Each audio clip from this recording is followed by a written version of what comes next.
a hell of a thing. There's a guy who decided to leave a bunch of hateful voicemails for a black judge. He gets 11 years in prison, facing 11 years. Put it up full mass. Talk about unforced error. Michael Deblois, the Missouri man, has been sentenced to 11 years in prison. Michael was found guilty of leaving threatening, racist voicemails for a Jackson County judge. He was convicted in July of tampering with a judicial officer and harassment motivated by discrimination. The charges stem from a series of disturbing calls he made to Judge Kenneth R. Garrett III, using racial slurs and expressing grievances related to his housing situation and perceived reversed discrimination. With millions watching and many people benefiting from this program called Indisputable, we just need 1% of the viewers to become a paid member so we can continue to bring this content to you. Now back to the show. Before I get into the rest of the story, he called the judge, according to the narrative, according to his own words, because he was being discriminated against himself. And in the process of contacting the judge, he decided to leave voicemails threatening the judge criminally and calling the judge racial slurs, even though allegedly he's a victim of reverse racism. It continues. Between March 25th and 26th, Michael left over a dozen voice messages filled with profanity, vitriol. Quote, "Hey, do you know what reverse discrimination is? Because I want you to know how black people can do whatever they want to do." End quote. Now, if he would have just left it at that, a nuisance, yes. Criminal violation, likely not. But he continued. There's more. He specifically targeted Judge Garrett, okay? Decided to call him the N-word. And then he made threats that included threatening to get an, quote, eye for an eye in his messages. Michael demanded a court hearing to address what he claimed was government corruption and a fraudulent homeowners association that had focused on his home.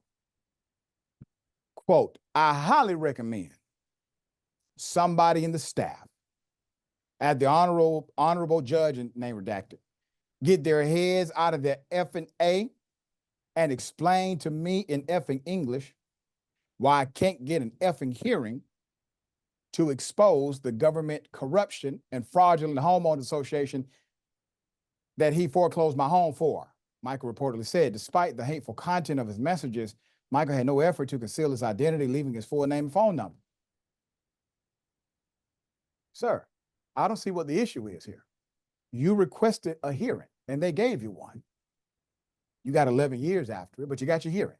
You got your day in court, sir. There's more. Quote, "It's not fun," he says, "when people draw their own conclusions just outside the court of law. I'm not doing anything to a single member of your blank staff that you didn't do to me first. Eye for an eye. Makes you wonder what I do have planned," Michael said on one recording. In response to the threats, Judge Garrett filed a protective order, expressing fear for his safety and that of his family. Michael's criminal history showed a prior conviction of violating an order of protection in Jackson County, for which he was sentenced to 3 years probation.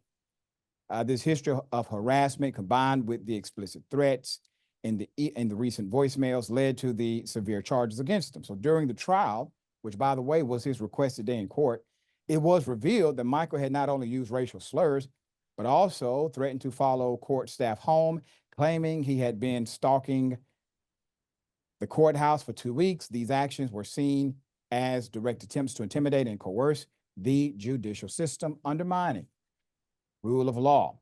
Garrett addressed the court following the sentencing, emphasizing the importance of maintaining public trust in the legal system.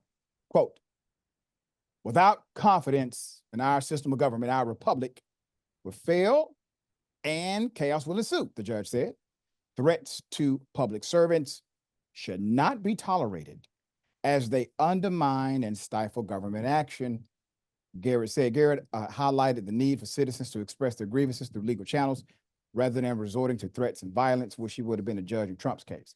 This is a sad state of affairs in today's society for those who are attempting to do their jobs and serve the public. Instead of going through the proper channels to challenge a public servant's decision, citizens are now bypassing this avenue for relief and proceed to threaten them with violence. He said, this behavior must stop for government to function properly. And we as citizens must begin to air our grievances with civility and humility instead of discord and chaos. Michael now faces significant prison time with potential fines up to $10,000 for each charge. Yeah, he created the whole scenario himself by his lonesome, and then did it over and over again. They were going to let the first one slide. No issue. He said some mean things, disrespectful things. No law broken. He hasn't threatened to harm anybody until he did. And when he did, he continued to do so. Multiple individuals and everything else just became, well, an aggravating circumstance.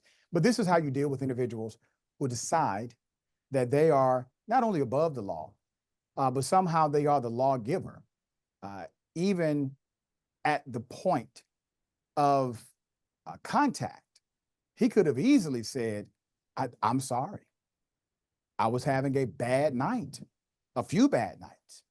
There was really no repentance on behalf of the individual. And so the sentencing seems harsh, but it's because he was unrelenting throughout the entire process, and grace could be afforded to individuals who seem grace worthy.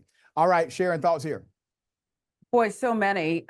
He did the crime. He behaved in very stupid fashion. So not Mensa, this guy.